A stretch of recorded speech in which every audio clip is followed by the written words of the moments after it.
I forgot, but something to do with salt as a currency. Anyway, hello and welcome to Heroes and Generals Q&A and Y number 14, live from Reto Moto headquarters in Copenhagen. I'm Reto.Gargamel, and with me is game director Reto.RedBjarne. Hello. We are today going to look at some news and follow up on some of we're going to show some graphs that follow up on a question from last time. We'll be taking, as usual, the forum questions and then take some community manager picked questions and some questions from the live chat at the end. There's a news post that's not going up quite yet. We're going to announce that soon, that the prototype server is going to open today and it's going to stay open. Actually, we can see it on my screen, how it's going to look like on the forum. It will be open until Monday, 10 a.m. Central European time, and we are basically testing new optimizations, in particular to the Flash client and to the war map, especially assault team manipulations. Anything that involves renaming, moving, equipping, reinforcing assault teams should now have less of an impact on performance, and should basically result in a higher frame rate in the strategy game. When you look around on the map and things are moving around, you should have a better frame rate. You should see that you're able to equip assault teams by dragging and dropping them, like the rest of the other menus. And some windows have been made easier to access. Several community suggestions have been implemented. That's, again, the change logs that are to come will show that more in detail. And we've fixed several crashes, as well as changed the way the squads are handled, the squads that are created ad hoc. As in, when you enter matchmaking alone and you get put in a squad, that squad will be automatically disbanded after the game is over. That's something that people did anyway, in general, disbanding the random squads. So now you get to, it's an opt-in if you want to be in a squad or not, really. So this is for the prototype server. We also, no, that's it. There was just this in the news. And then we have some follow-up from last time, right, with the SMG performance yes, charts. Yes. Was this a follow-up or just? Well, last time you showed I think how the different submachine guns were. True. That's true. Yeah, we made this small update to the so-called headshot problem with the SMGs, and I have this graph on my screen. Should I full screen it? Yes. There you go. And as you can see, this is headshots. Obviously, you need to take notice of the graph is clamped, which means it starts by 24 and ends by 34. So it's not the full graph. It's just zoomed in to show you the difference, because in reality it's actually not that big of a difference. But okay, it's enough that we can safely say that there is a difference. And you'll see here is where we made the changes in the first place. That's in May. Yeah, somewhere spring. In May. That clearly showed that clearly made the headshot rate go up a bit. And then we have it for a while, and then you can see over here. This is actually where we, at the end, that's where we put in the one fix we put in, where we reduced the headshot multiplier from 5 to 4 again. Mm-hmm. And you see it lands actually somewhat in line with this. You can actually see that it doesn't really get all the way down.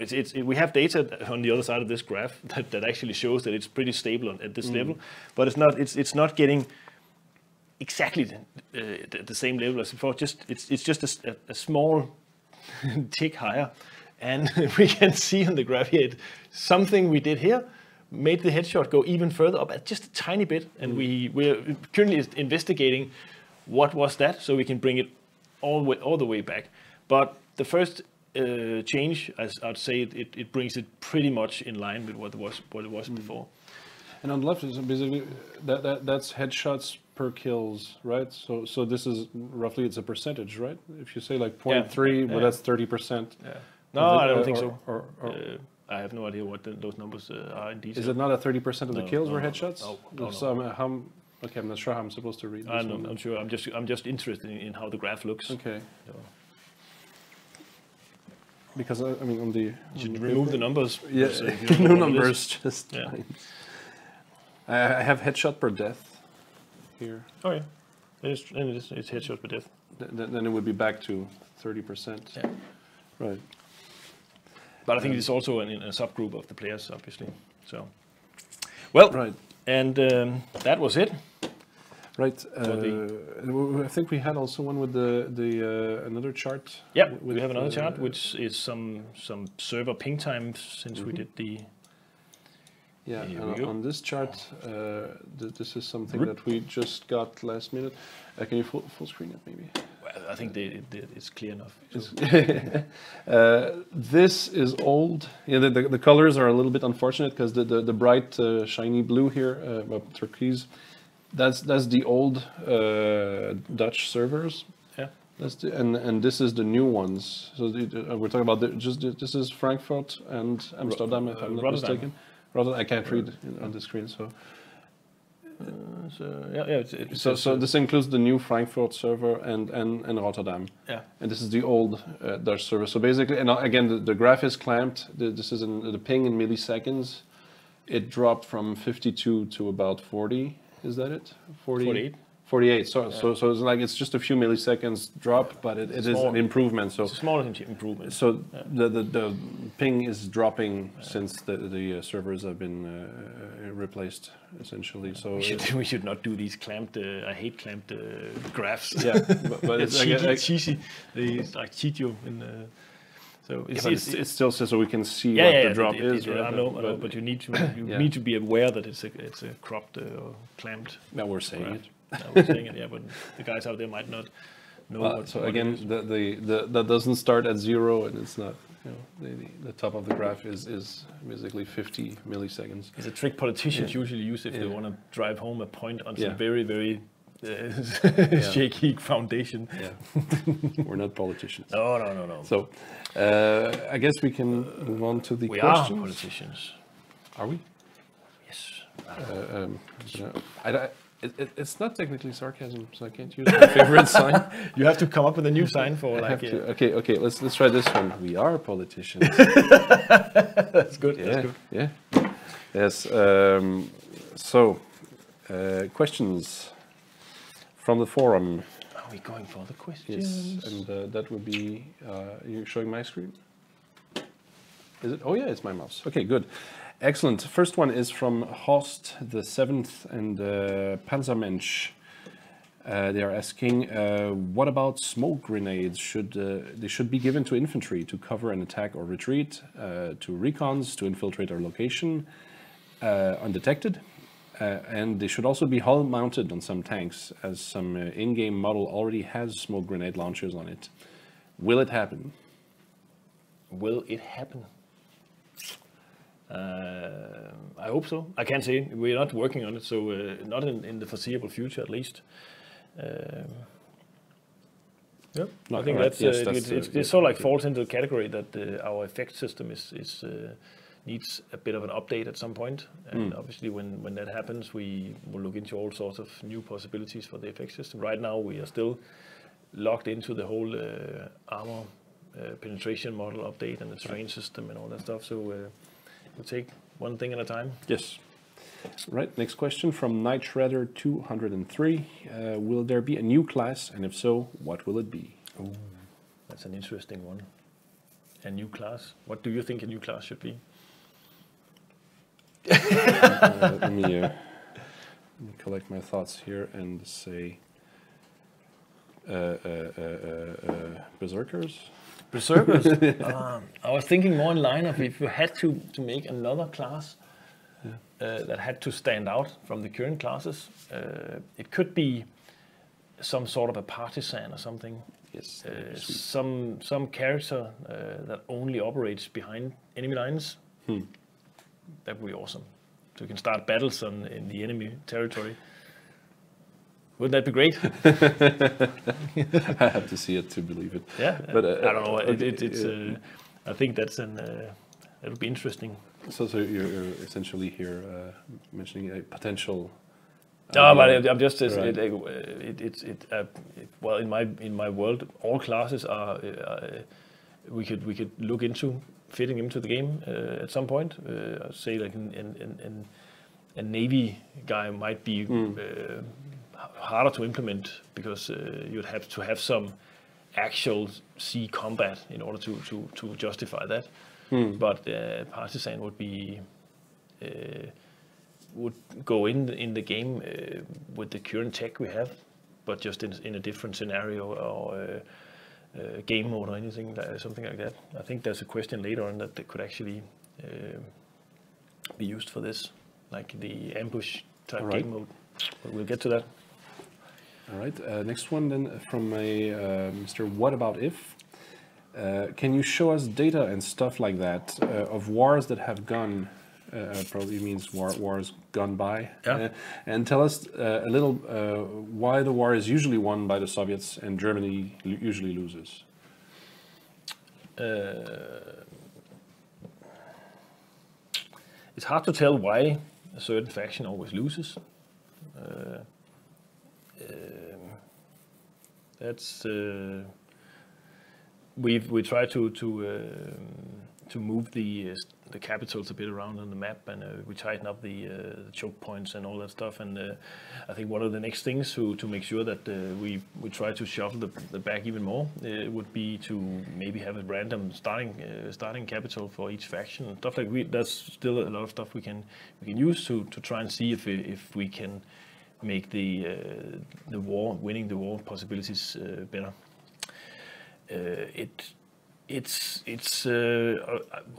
My guess would be that Germany, just because it's positioned where it is almost from the beginning fighting a war on two sides, where the Soviets and Americans only fight. They actually fight fewer battles against themselves. They tend to focus on knocking Germany out of the war. But show us data.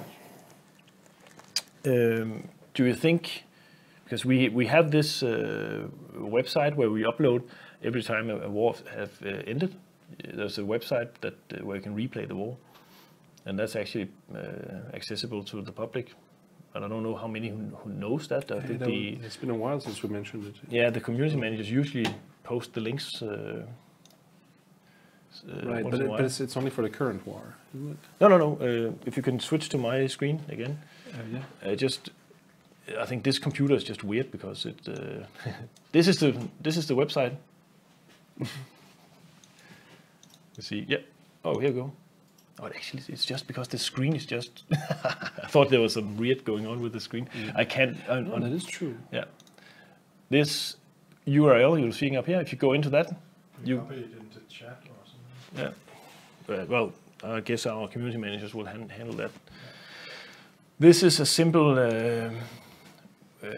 website that just where you can choose between all the different wars, or the latest ones at least. And when you select the war, we load the historic data for that war, and you can see here's the entire European battlefield. And if you press play up here, you'll see the war being played as it was. Okay, what the? I shouldn't have moved this. Just a second. That was stupid.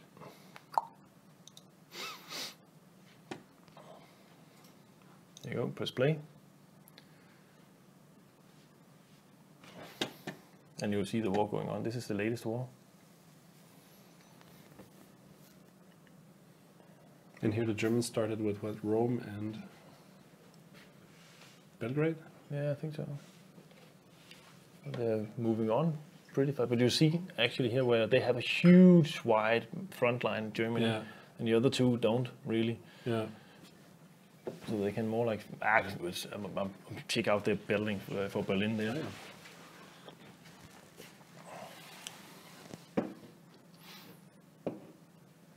But this one is a tool that you can always access. So that kind of ties in with what somebody was asking last time. Could you make a map of that extends all the way into Norway and Finland? Yes. If the front line was a little bit taller. Yeah, I actually found right now I have the material for that we can start looking into extending the war map. I'm just a little bit on the we should go all the way and just make the entire world the next time, and just not put battlefields in the rest of the world for now.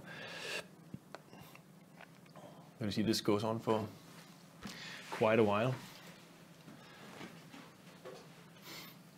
And you'll see that the Soviet Union has won the war. Right. You see it up here. It shows the score. So Right, I so- hope this so is something that can There be is some data. that can be used. Obviously, this actually only shows when a battlefield changes side, so it doesn't show all the battles being fought. All the battles where the defenders win, they are not shown on this. It's only when a battlefield is actually taken, and it's only assault battles. It's not skirmishes or encounter battles. Right. I'll move on to the next one then. Or yes, Mr. Nasrul 1979 is asking. That's a long one. Hi Reto, can you add ambush as a game mode? Clarifying my question as follows. Currently in war, if two assault teams come face to face with each other, it starts a skirmish. But it would be great if you added an ambush along with the skirmish, in which, in certain situations, facing up assault teams that are facing each other will trigger an ambush in which one team will be on vehicles along with tanks leading them, and the other team will ambush the convoy along a road in different places, or in one place on a road, or in the middle of a town on a road. And ambush players will have to protect, they will have the objective to kill all enemies ambushing them, or get the convoy out safely. And ambushing players will have the objective to stop the convoy at all costs. It will require new maps with roads and a lot of other things, I know, but it will be cool to have, and players can also play it as a mode other than just war. Yeah. So I think that was what I'm talking about before when I said the partisans could actually fit well into an ambush type war mode. So if you could say, like, if a battlefield has just recently been conquered, you can say that it's a place where an ambush could happen with the partisans, for example. I think that would be cool. okay, and that would be like a potential other game mode. Yeah, entirely. definitely. It would definitely be on. It would actually probably play much like an interdiction style mission, where you just have like one side have to protect the trucks and resources, and the other one has to destroy them. So we could have, like, the rules could be that the one side needs to destroy all the guys that are getting attacked should destroy all the attackers, and the other objective for the attackers is to destroy all the vehicles. I think that would be very interesting. So it's a possibility that Definitely a possibility. that might be looked into. Right. Next question is from Olla 10,002. Are you thinking about moving to a better engine server that can run the game smoother? I guess he means server, if server is in parentheses, because engine and server is different things. Yeah, right. yeah. So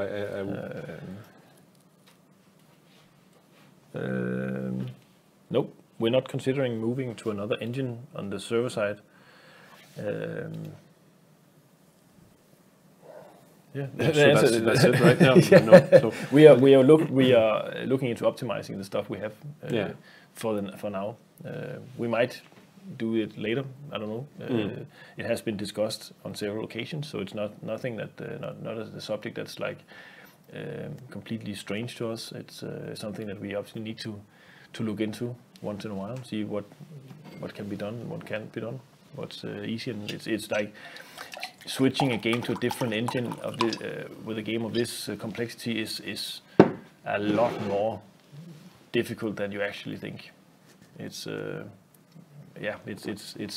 we need to make sure that if we do it, that it is actually financially reliable, that we do it, or that we get some benefit of it. Most of the time, players think that an engine switch is just about you just load the data files on a different engine and it works. It's like it's a few years of programming that you need to do. Assets needs to be transferred. I guess it's a lot of things. So no. Yeah. Right. The next one is from Tzioletsko. Do you plan to change the perks system? There's several unused perks like Plane Thief. And by perks he means, I'm sorry, he means the combat badges, right? Yeah. So I think about the possibility of combining some of these perks related to vehicles. Currently, some of the perks cannot match other perks, like the the Duramin perk. I guess he's referring to the localization in a language that I don't know here. What is the Duramin? I'm not sure what Duramin is. Can anybody in the chat tell us what that is? Yeah. Something with stamina? I have no idea. Oh, maybe it's physical training. Could it be?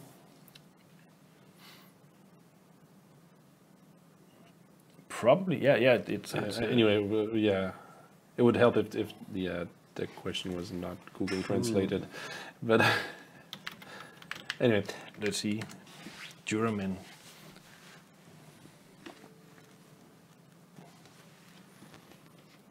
Duramin, but the hardwood of a tree. Okay. First blood. Yeah, that sounds about right. Yeah, first blood is probably something that we would needs to go at some point. It's the hardwood of a tree. that's probably not what he meant. No. I would actually like to revisit all the current combat badges and either boost some of them or tweak them to make them. Right now, we actually have some stats where you can see what badges are used by whom, like how many players use the different badges, and it's pretty clear that we have a small categories of very often used badges, and a lot of badges are not used that often. So we need to figure out which ones we need to buff a lot, so they get really powerful effects. And some of them might be switched to to an item instead. There's some of them that actually make sense to just convert them directly to an item. And then there's obviously some holes in there that we would like to add some more. To put it. For me, the badges, they give the players more, and they give them a way to sort of like tweak the soldier, which I think is nice. So you can sort of like tweak it to a certain role. We just have some of the badges that are too ineffective, where some of the others are so powerful that you will always choose this instead of this. But it's all numbers, so it can be tweaked, so we can make some of the less powerfuls really valuable if we buff them a lot. But again, it's not something that's going to happen soon, right? It might be something we'll do on the side, because it is just a matter of running the numbers. Right. And deciding on tweaking stuff. It's not something where we need to. Well, some of them, if we have to convert a badge to an item, that would be a big thing. New badges is a smaller thing. We actually have a few badges in the pipeline that we haven't released yet. I would like to do a lot more badges for the generals, for example. But right now, the refactor stuff takes priority over putting in more badges for the generals. Right. I have a long list of generals style badges that you can use. So definitely yes, I would, but it requires us to it's more likely to be like tweaks rather than revamping the whole system. Right. Next question then, Cade the guy is asking, do you plan on adding more vehicles to the game, specifically tanks? Oh yeah. And if you look at our roadmap, or whatever it's called, the development overview. Yeah. Development overview, you'll see that there is actually a few listed on there. Where's the group? If I go and here in development overview. Ta-da! So yeah, this sends you to a board, and are they listed here? You have. Aren't they? Are they? I think I saw them at some point. Vehicle, yes, there you go. Jagdpanther, M36 Jackson. Well, what else is there? But this one is a troop transport, right? Lavochkin LA7.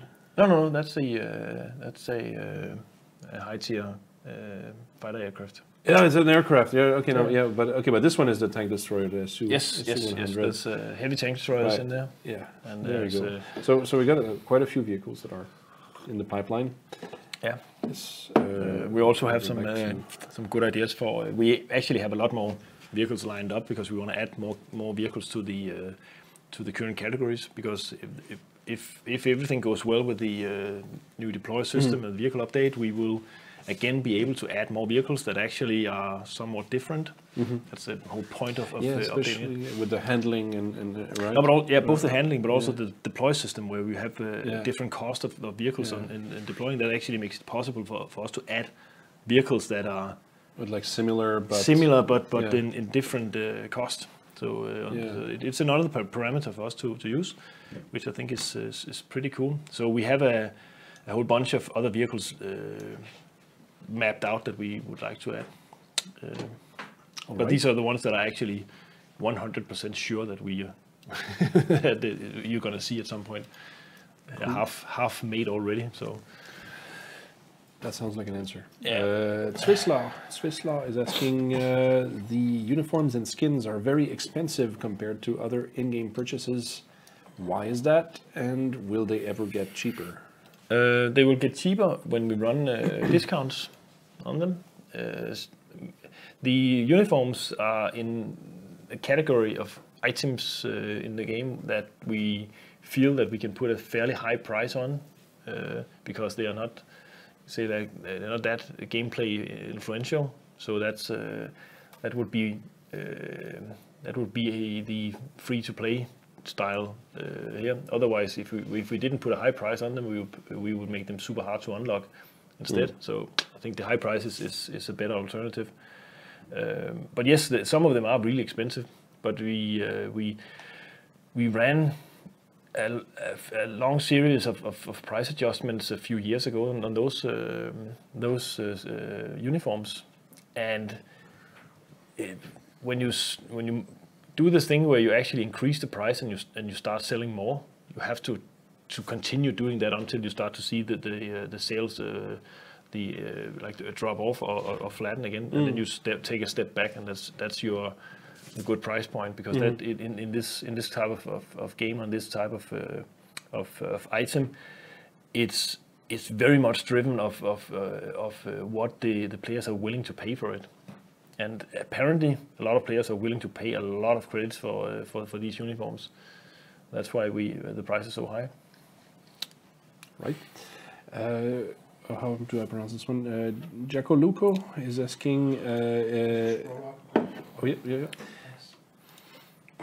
Is there any plan to improve the spawn deploy system?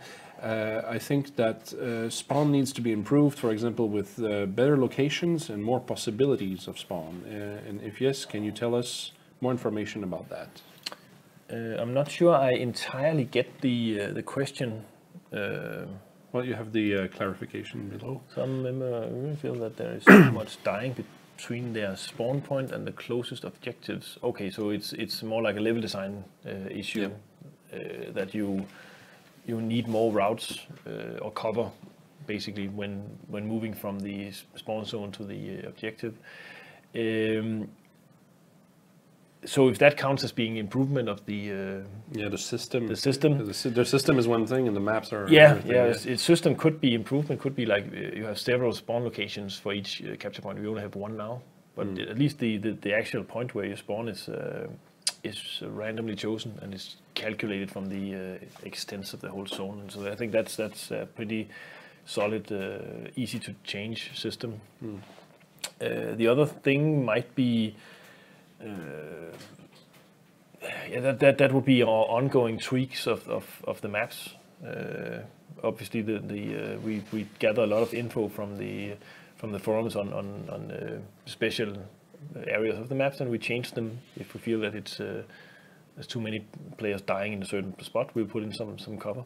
So actually, if you feel that there's a particular place that hurts you a lot, then you should see if you can gather some momentum on the forums to get us to look at that area and add some more cover.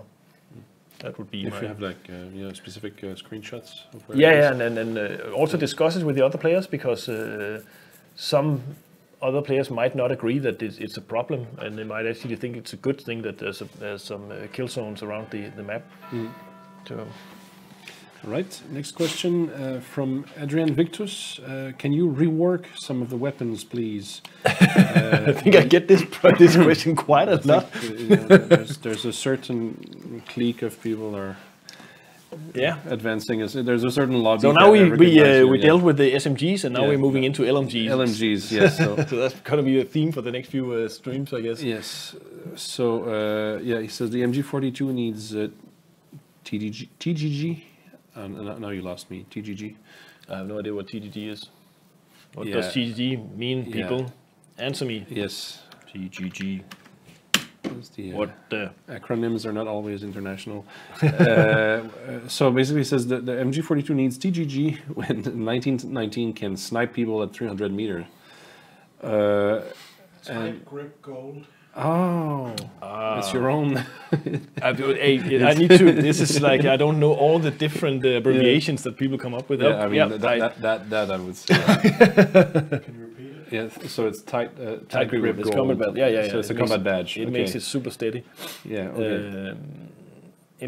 So the MG42 requires that combat badge. Yeah, I think we actually discussed this a bit earlier on a different stream with the MG42 versus the 1919. Is that you should not mod the MG42 to have a high firing rate, because then it will get a lot more unstable, and you need that tight grip. Because it already has a superior firing rate. And we can see that obviously, the high firing rate also equals instability, and that's just a fact. And the 1990 actually shoots way slower, which gives it a high kill rate.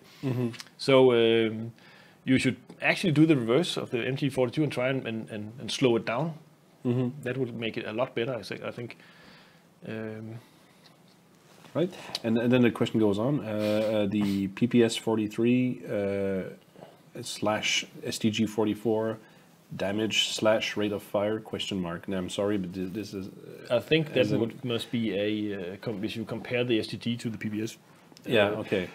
There might be, but there are also two different weapons. And he says they need more on both stats, as if they're both not powerful enough. They need more rate of fire and more damage. Both. I don't think so, but well, I will be happy to again.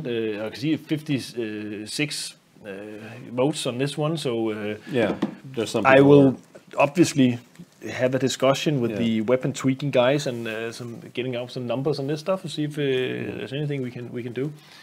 And then he says that's an entire other question. Could you give the MG42 and the Fedorov automate for infantry or paratroopers? Yeah, the Fedorov maybe, I would say. It seems like a good weapon. We also discussed the SKS for the Soviet Paras.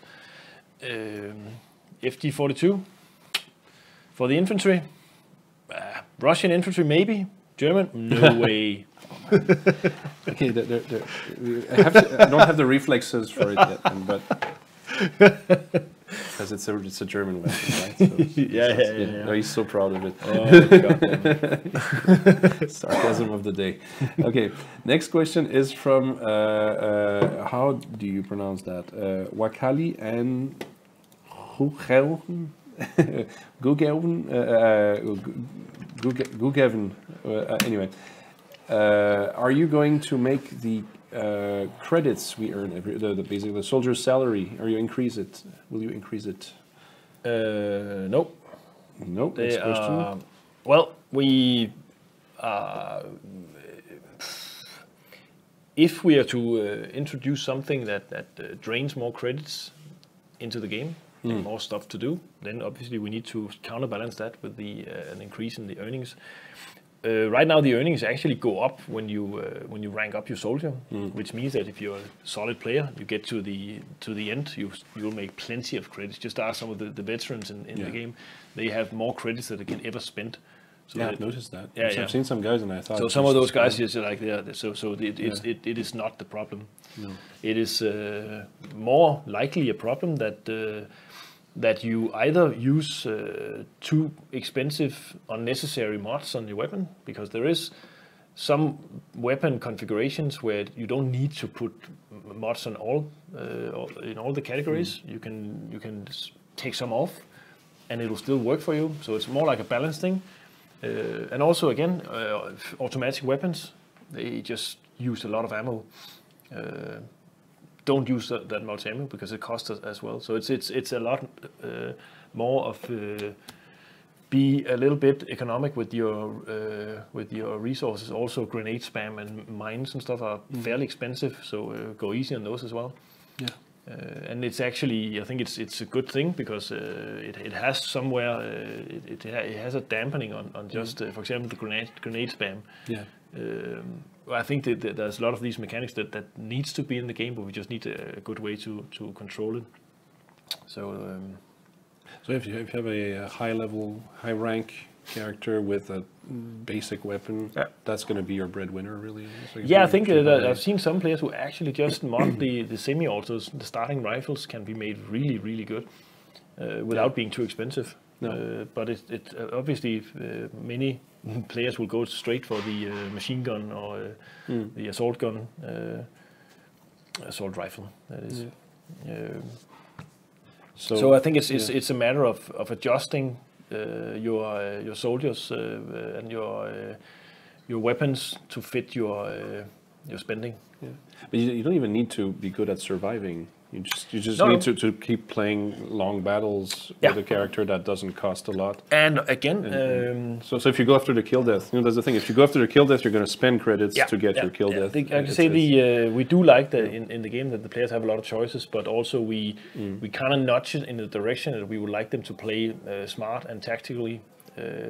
So we encourage players to capture rather than camp, with a higher credit award for doing that, or higher score as well. So you both earn more credits, but you'll rank up faster if you actually try and go for the capture zones.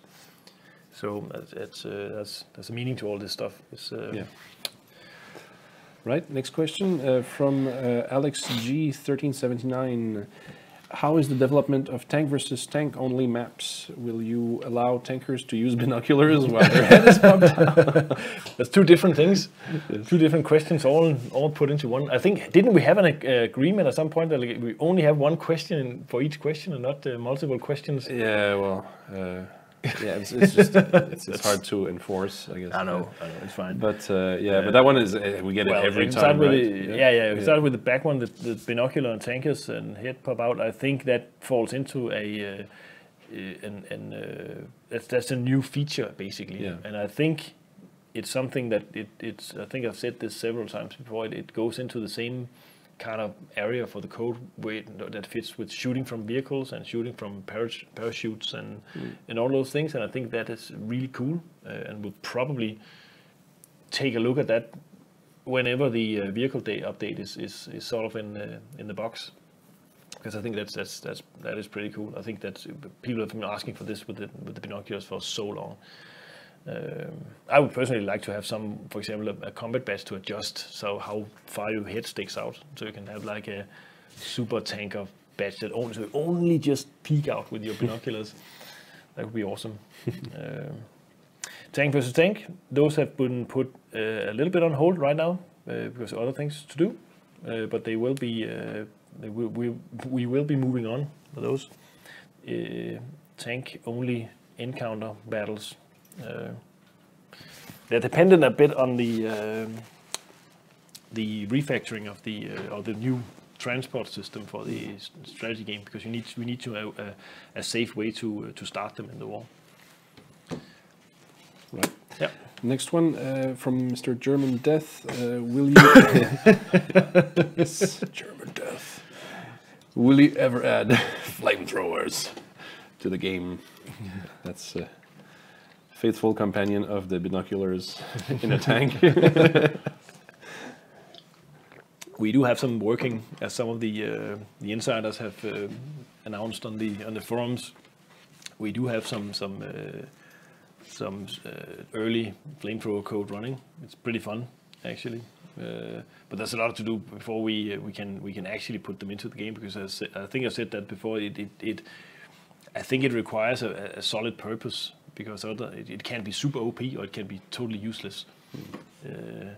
I think flamethrowers they go very well together with city fighting and pillboxes and stuff like that. And pillboxes could be. We are talking a lot about adding more AI to the game and more bots. And I think like the pillbox stuff could be a really nice way to add bots. Some guy with a machine gun in a bunker. No player would ever go in there because you would just take one good hit with a high explosive round and you're dead. So it would be a bad place to be as a player, but it could be a cool place to put a bot. And obviously, who doesn't want to cook a guy in a bunker? As is the custom. As you do. As you do. So when in war, put people on fire. Yes. Next question from Maxon. Would it be possible to enhance the real-time strategy map by adding visible country borders? I cannot. I don't know. I can't see why. What's the purpose of that? Yeah, especially if the borders don't really match the situation. But also, you could say that first of all, we need to probably have the correct borders from the period. But other than that, it has to serve a purpose in some way. If it's only for navigation, then it could be okay. But I don't know. Yeah, I guess when people are talking on the chat and they say like, I need more heavy armor in Bohemia, Moravia. Yeah. For example, and then they're from Czech Republic, they know what it means. And the other guy's like, where? Where's that? Where is that? I think a coordinate system would be better, actually. It's true that not everybody knows where Estonia is. Yeah. Everybody knows which one is which when they're looking. Not a lot of people know where Denmark is. Yeah, exactly. No, like Denmark especially. People point at Norway and they go, yeah, Denmark. Yeah. Yeah. So yeah. So. Next question then. Crazy Kraut is asking the Panzerbüchse 39. Yeah, is it? Yeah. Büch. Bukser? Panzerbukser. Panzerbukser. Fedt. Panzerbukser. Is it Bukser? I think it takes umlaut. Bukser. Bukser. No, actually, I know it's the equivalent of the Danish Bøsse. Yeah. Right, like a. Yeah, right. That's why I think it would be Panzerböse. Anyway, it was the Germans' anti-tank rifle. Yes, it was. That was issued during World War II, but with many variants with many different variants. But this particular one was produced the most with 40,000 being manufactured, and it was in use until 1944, by which time it had become inadequate against all but light armor. There is no question mark, but I assume that means weapon request. He wants it because the other guys. 51 guys wants that anti-tank rifle. Yes. I mentioned that a while ago as well, that we should be adding some anti-tank weapons for US and Germany as well. Yeah. I think this one fits perfectly there. I think it's actually the one that's on the list of being added. I'm not sure, but makes sense. Right. I think. Next one is from. 5 more. Yeah, 5 more. Okay. 5 more minutes. Minutes. All right. Mr. Holy God is asking. I'm playing this game for over 3 years now. I've seen some good updates and some bad updates coming since then. Yet some of them completely broke down the game. Like the real-time strategy game is pointless to play at the moment. Flying was broken for a while as well. Paratrooper planes are getting farmed like it's nothing versus planes. And yet you guys promise so many changes, yet I live now. I want to play now. He lives in the now. I want to play the game now and not in 6 months. 6 months from now, I guess. When are you guys going to make the game playable so I can enjoy playing this game? Yeah, I can only say that I would love to see that as well. We are working very hard on making this happen. Yeah. It's a lot of changes that is being put into this, and we have also been in a period where we have been changing a lot of stuff and updating a lot of software on our backend and internally that you won't see any. For you guys, it seems like we're doing nothing, but it's actually changing everything. It's changing everything. Yeah. We have some like what can you say, like our LDAP servers being upgraded or being changed to a different system, and we have migrated to like some cloud services. And there's a lot of stuff that we need to do that it doesn't change the game at all. But it changed the way it runs, and it makes it easier for us to maintain, for example. Yeah. So we did mention a couple of months back there will be a period where nothing major is introduced, and this is now we're in it right now. Yeah, where we are. And the period for us is measured in months. Another example is that we are migrating our graphics pipeline out of Softimage and into Maya, which is another graphics program, and that's we have some 200 plugins and animation rigs. Everything has to be sound also. Sound engine has been moved to a new updated system, and the sound system is that was some of the actual game programmers who had to do that. So a lot of stuff is actually happening. I'm just really sorry that for you guys you can't see any of that, and for you it doesn't really matter. It's like we want new shit in the game, but we are doing all these things to be able to move faster in the future with new updates. But also, for example, changing. We have a huge task. We've just started on is the updating the entire UI system, the front end on both on the action game, but also the stuff you call the Flash client. We are in the starting point of merging everything into one big client, which is a massive task, and we need to figure out how to do that in small steps. Hopefully for the better. Oh, it is for the better, I know, because it's going to simplify a lot of things and make it easier for us to update the game. But that's just how it is with the live product. Usually, you'd say that it's the same as you're trying to change the engine on an aircraft that is flying, and you have to sort of like fit the engine first from another plane while serving drinks. While serving drinks and champagne in first class. So it's definitely not an easy task, but we're doing it because we think we really want to improve on this game and make it way better than it is. And we're really preparing to do more things in the coming future. I mean, we are hiring more people. Yeah, so it's that's not like also. I think if you follow our company website, you will see that we're actually hiring more people and expanding the company. So good stuff will happen. It is, and that's also why we're kind of vague in like putting up hard dates, because they're sure to disappoint, because there's a lot of uncertainties in this.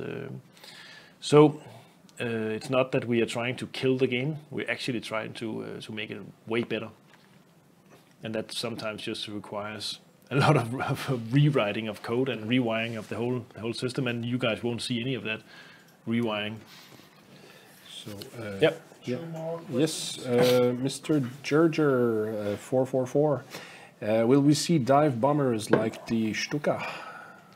Stuka? Yes. It's actually this question ties back to the whole. Why are we actually not just putting more stuff into the strategy game? The way the so-called transport system works, the way the server handles movement of assault teams on the map, makes it impossible for us to do like proper ground-to-air detection and vice versa, which is a big problem if you want to add like proper air war into the game. And one of the things I would really like to see coming out of an updated system, where first of all, the anti-aircraft guns would actually have a purpose. They would shoot down planes. But also another thing is that you would be able to attack supply lines with attack aircrafts. And the Stuka is an attack aircraft. It's meant for attacking stuff on the ground. So we will not add the Stuka until we have a proper way to utilize it, because it's a shitty fighter, but it's a really good precision bomber.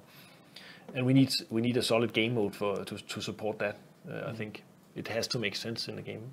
Other than if you just put it in, you would probably see it working as a Messerschmitt, just with a different model on it. And I know you guys hate that stuff. So, but I'd love to see the Stuka in the game as well.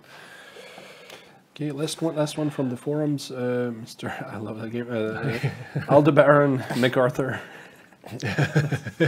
Very weird combination. Running out of names. Yeah, yeah, exactly. Need more maps on Heroes and Generals. Oh yeah. Yes. So that was. They will arrive. Yeah, shortly. Pick one more. One more? Yeah. Okay, Mr. Deja Vu is asking, what do you plan on doing with the Soviet Union alt account abuse? You could code the game so that when players from other countries are playing factions they would normally not play due to their location, that it puts a red flag on the account and have someone watching live gameplay to see if they are starting war battles and leaving or playing legit. The example, I'm from the US and my IP was logged into a Soviet Union or Germany account. This should send a flag, and then the gameplay should be monitored live. To be honest, it's ruining the real-time strategy game. I would actually like to see some more investigation to see if this is. That's in my experience right now. It's periodically, I think, also when there's not much happening, the players start kind of turning their eyes on each other instead of the game, and they start like suspecting each other of doing all that. There's no basis so you for don't that. think The whole alt account scare right now, I don't understand where it comes from. All right. As in, people are reporting each other constantly. It's like, this guy is at the bottom of the scoreboard, he's doing nothing, and if I look up the account, this is somebody who plays normally. Okay. So, but there's just general suspicion that this guy's not contributing, therefore he was populating the battle.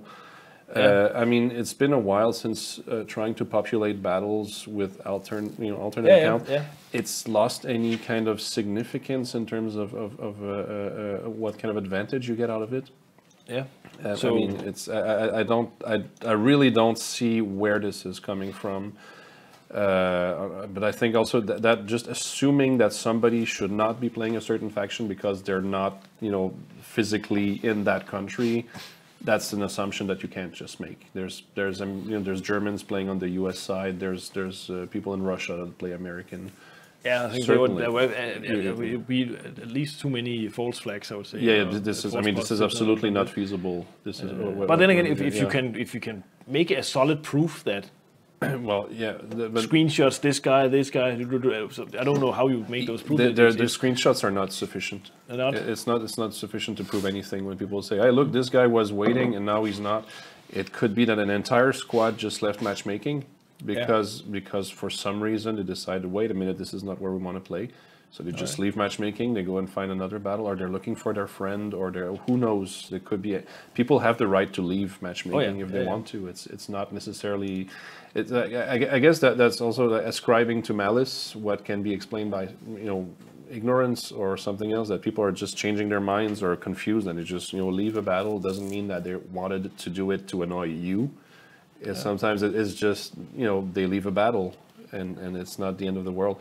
I think what's worse is people actually spending the entire battle just farming. That actually cripples your team with a guy who doesn't pull his own weight at all. So, but anyway, the alt account thing, people are just, I think, very quick to assume that somebody does something with malice. And especially if you go and ask a guy on your team like, hey, are you a saboteur? Are you alt accounting? And sometimes the guy gets so annoyed, he's going to say yes. Just not because he's annoyed that you're asking, like, yes, I'm crashing these planes on purpose. Now, leave me alone. Yeah. But it's like, it doesn't mean that it's the proof that anything was done on purpose to begin with. I mean, so it's I don't know. It's very hard to just go and say like, oh yeah, this is a problem. It should be addressed right now. I mean, I don't see evidence of that. Yeah.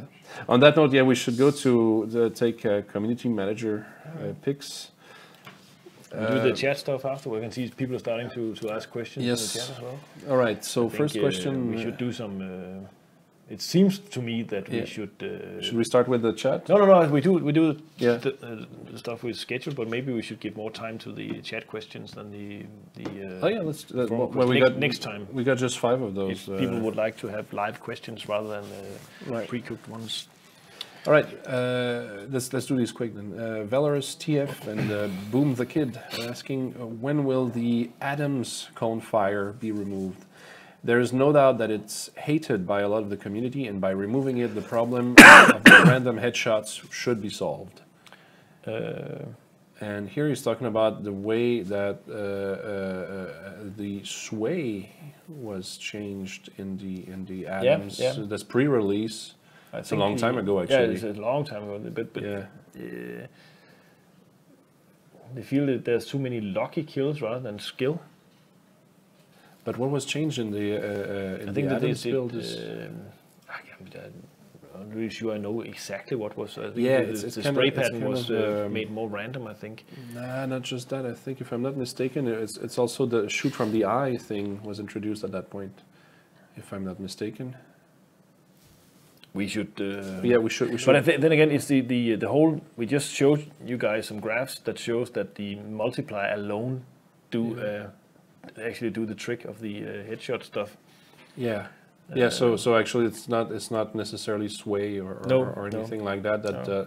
Again, it's like in these questions there's a lot of, some of them contain assumptions that are kind of like they're almost like memes in the community, that people just they repeat something that some guy said. He probably knows what he's talking about because he played the game a long time, but sometimes it's just completely not based on anything solid. I mean, the fact that the cone fire should be causing random headshots, that's completely two different things, isn't it? I mean, It's hard to say. it's hard to say. So Yeah, I think we should probably have make a note of it. Yeah, and then we'll try to follow up on that if we can. Next question from Unknown. Would you please add voice for the soldiers, like when throwing grenades or requesting cover or requesting that they spot enemies? It'll be great if you do so. I'm still waiting for this.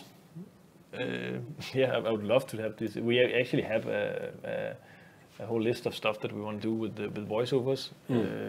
We've been trying to get them into the armor update and having some real voice feedback on the when you hit vehicles and stuff like that with the tanks. So I think that would probably be a starting point. Right now we are in the process of expanding on the whole sound part of the game. So maybe we could do that. I'm not gonna put my head on the block for this one, but it's certainly would be a nice thing to have in the game. All right. Next question from Sir George, and I beat my plane. Okay. When are you going to turn off that goddamn auto resolve? It's been 6 months. Yeah, I know. Plus. It's angry. It's an angry question. Yeah, it's been 6 months plus since you said you would turn it off, and it's been months since you made the last of the 3 changes: Yep. the capital switch, the war fund, underpopulation bonus removal. Yes, okay. And there's no excuse anymore. Turn it off and let's see what happens. Let's see what we made this promise, but you can see it in the text underneath that. Oh yeah, that's true. I remember, yeah, there was a large discussion about this stuff. You did say at some point it would be fun to turn it off and see what happens. But you said it would be fun to do that. You didn't. Yeah, I think we should actually do it just to end Yeah. the discussion. Say, yeah, we're going to switch it on for a month, and then we're going to switch it back on. I think we should do it. Okay, but there's Remind me. Yeah. Remind me to remind somebody Switch it off. It's Off. on. It's on right now. to set a flag to false instead of true somewhere in the circle, or something, some number to 0. Yeah. I don't know. All right. Next question from Coronelu. With the changes to the factory map, are there plans to change more towns to be of the forward airfield type on the war map? It feels like this is the most underplayed map because there are very few on the war map, and it's a shame since it's one of the better maps this game has. All the wars are 80% mountain or town, with very little variety of other maps. So, I'll look into that. Get some stats. It's a on matter of that. stats, right? Yeah. And it's fairly easy to switch Yeah. the battlefields to something else. We could put that into a little update That's weird that you ever hardly play it. That's Probably not, but it's you probably can obviously subjective, you could probably be on.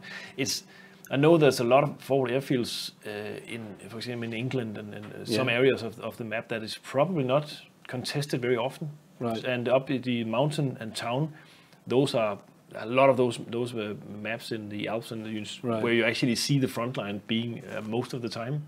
Right. So it makes sense. Right. Let's see some data on it and see if we need to fill in some more. Right. Jackie95 is asking the Soviet faction has been added in 2015. 3 years have passed, and still we don't have a specific Soviet paratrooper specific light machine gun. We don't have a tier 2 machine gun. When will these weapons be added? And as it is now, the Soviet Union is the least attractive faction to play and grind. Filling the holes in the weaponry with competitive weapons after 3 years would certainly improve this status. I know that Cristiano have been making some suggestions to adding LMGs to the Soviets, what they should be, but I still think they might be, because they didn't really have any. So the suggestions are maybe a little bit too similar to the DP28.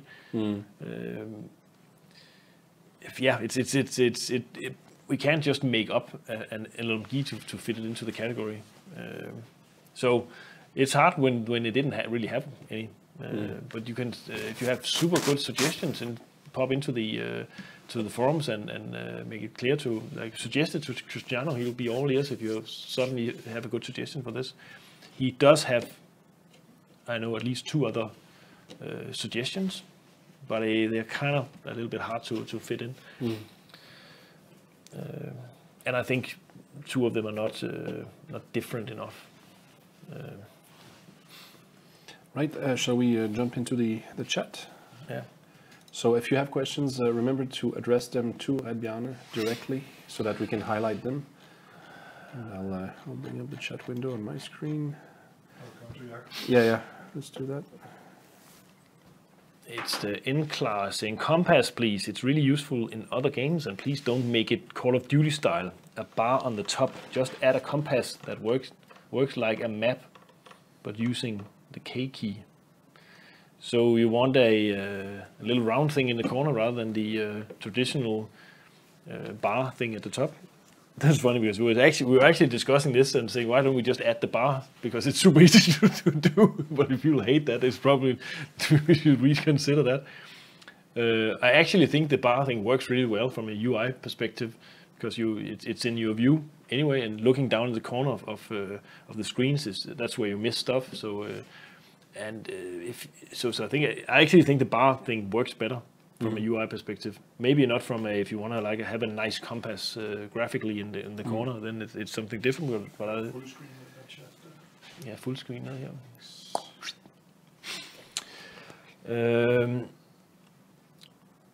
Then this Richie 99 is saying, is there room for new gun development at the moment, like C96 automatic for tankers? Maybe at least give them the M1 carbine to infantry again. We have everybody has been hard at work on the whole armor part of the game, so we haven't really looked at the weapons in a long time. You have to remember updating all the vehicles, and not only the tanks, with the internal hitboxes, and it takes quite a while to actually do that and balance it correctly. So that's where our focus is right now. But hopefully, when that is out, we'll get back to focusing on more guns.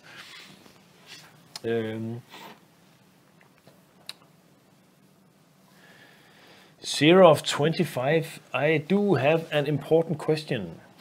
Could we have a concede vote mechanic when a tank or when a team is stuck in their first point, ABCD one, for 15 minutes? So you would agree on a retreat, and the assault teams would also do it like the manual way in the RTS. That would prevent the frustration from players, and so plus a way to finish an already lost battle, because most of the time players can't come back in their first point. See what he means? I think I get it. You try and explain it to me, because When you're being pushed out to your access point, yeah. and you can't fight your way up again up the attack So line. you You just want to concede. You want to throw the battle. Just say we retreat. Yeah. We concede. All right. The question is though is It's going to end the battle because it's who gets to decide though? yeah. If it's a vote, Yeah. everybody has to agree. Percentages have to agree. Do we open up the battle for somebody else to join, for example? Yeah, because when it's lost is really subjective. Yeah. It's an interesting question, I think.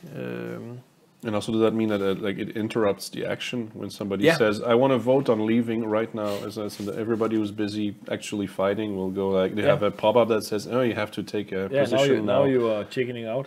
Yeah. It's like your team wants to leave. What do you think? It's like every like we would have to like every 5 minutes. Yeah, but it's I think for this it's because you can always just leave. Yeah. If you think you're losing, then just leave. That's fine. You can just leave. But this ties into the assault teams that you would actually like to have. You would give action players control over the general's assault teams and make them retreat. Yeah. So then it's basically what the company commander's responsibility that he decided to not fight. Yeah. Isn't that refusing an order? It is. Yeah, It is. like But it's an interesting question. Yeah. I think it's probably something we need to discuss a little bit more. Or maybe I should see if get some better examples on this or some stats on how often does it is it all the time, or is it something that doesn't really happen? I don't know. Good question, Mr. Serov25.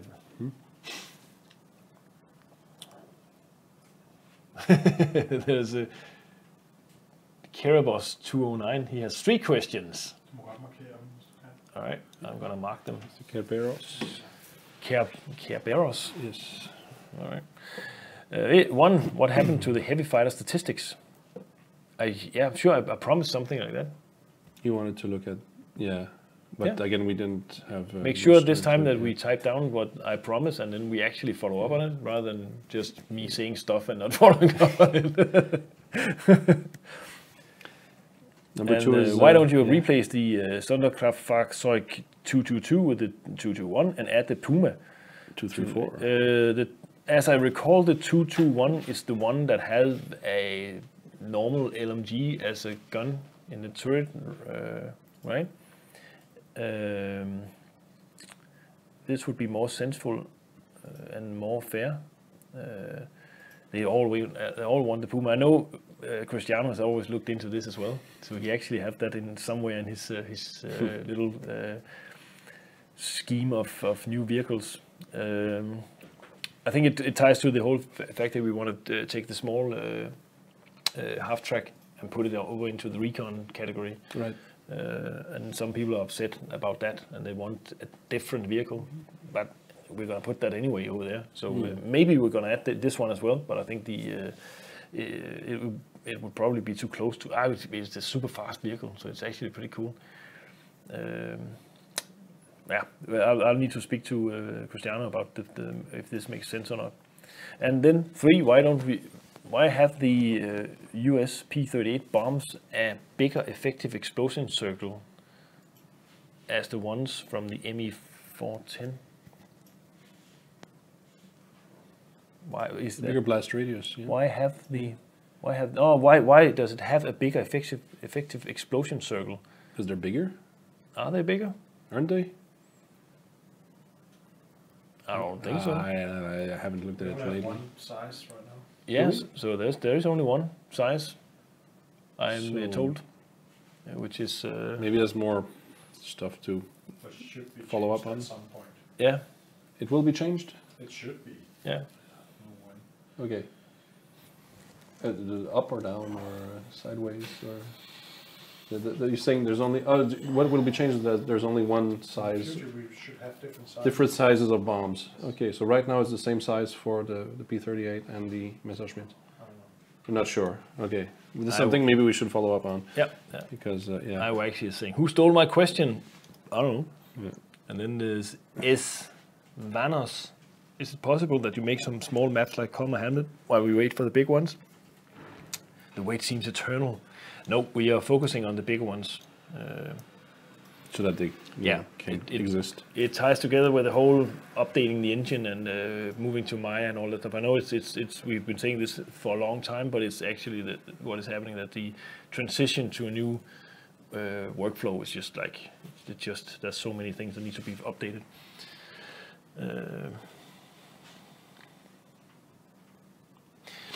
The R2GY, could you add very expensive modifications, maybe gold only, and make them no repairs for them? We have actually discussed this. That would be a way to put in certain versions also of vehicles that are sitting, you could say, like mid-tier, but they would be super expensive, but super cheap to repair. I think that would be a good thing to put in. Also for modifications, obviously. Then there's can you change the unhistorical US M84 scope to historical M? We'll look into the scopes. I know that there's been some looking into infantry scopes as well. So.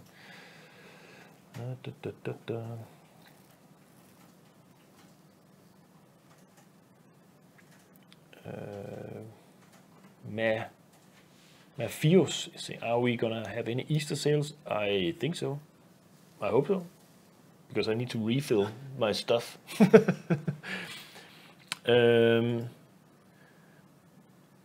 Camo killer. Can we see a suppression system to deal with snipers at long range? Yeah, I was trying to make sense of that. I think he's probably doesn't mean that the snipers have to have suppression on their rifles, but rather than you can put fire around the guys that so you can like shoot it in a general direction or something. So that they can't aim. That's usually what you would do, like with a heavy machine gun or something. You put some fire in a certain direction to disturb whoever is shooting at you. And disturb them how by blowing dust in their face? Yeah. It's just like a cool guy would obviously just wouldn't care, but most guys would duck down if they're getting shot at. Right. I think it's an interesting thing because it actually goes into the whole why do we add effects to the game, like camera shakes and dust coming up and all that stuff. I think that's because that somewhat simulates suppressing fire to the one getting shot at. So. If we could have a better system or something that goes with higher caliber or something that actually makes sense for us to use as a game mechanic, I would love to see some more effects on this. But then would you make the same thing as if a high explosive lands beside you? Some games like do the camera zones out and do all sorts of crazy things, and usually players are highly annoyed by it because it disrupts their gameplay. But it's a way to suppress enemies. So because I'm thinking like if you had like lots of bullet impacts really close, would your sway increase because you're I think we could probably do something with the camera or put some stains on the camera or. But we already do a little bit, right? Yeah, but that's not for when you're being shot at, right? Yeah, well, when there's dust, if there's dust flying in your face, if there's particle effects. You do more of that. Yeah. Right. Take a couple more.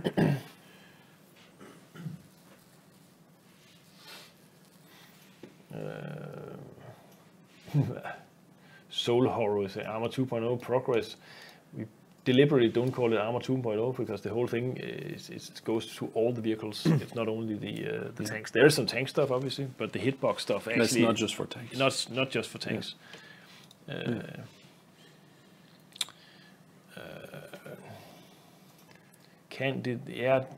Delonier. Can you do something with the hunters for the tanks? And I think we certainly hope that the armor update, or sorry, I just said that shit.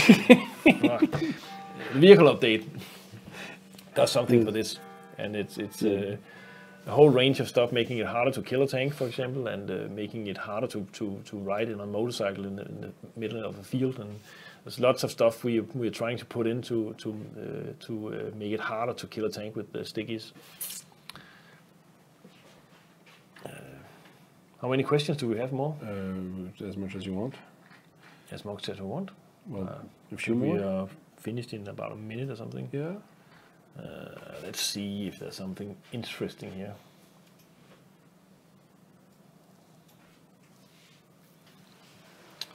Jarni Tai, can you add a list with all the repair costs per item? Like tank spawn cost, mod cost per bullet. Is that for the? It's like that's not. The bullet is pretty easy to. You just take what it costs to buy it and then divide it by the number of bullets. Yeah. There you have it. With the vehicles, it's like an arbitrary number of repairs, I think. It's no, it's easy to I think actually some of the on the forums you can find some of those numbers. Yeah.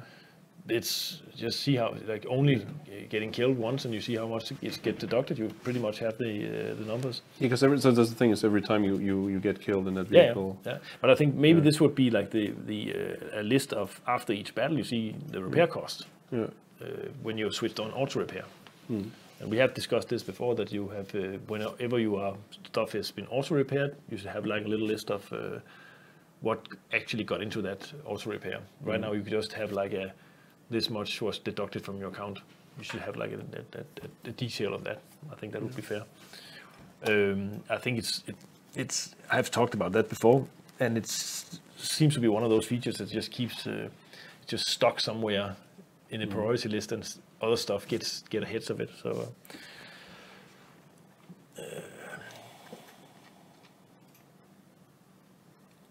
should we take one more question and then say goodbye?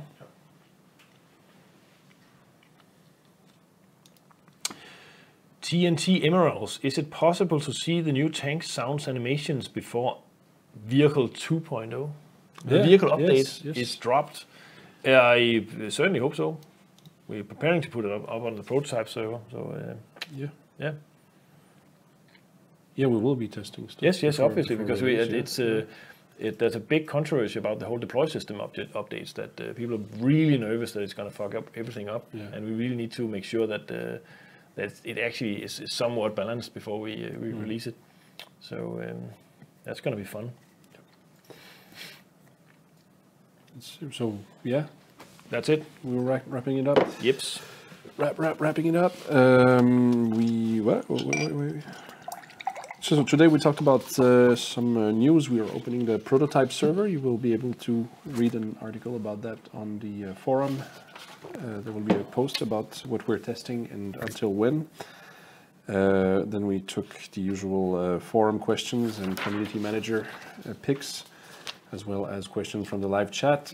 If you missed the beginning of this stream, you can watch it tomorrow on Twitch and also on YouTube, and you can follow this Twitch channel.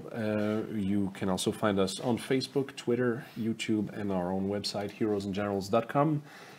You can find a new questions thread on our news site and on the forums under news and updates. And remember, only one question per player, please. And try to include a question mark, if that always helps. So be sure to check in next Wednesday at 4 p.m. Central European Time. And Reto Circinus will be back with another Community Frontline on his own channel. So until then, have a great week. See you around on the servers. And remember to make a difference. Goodbye.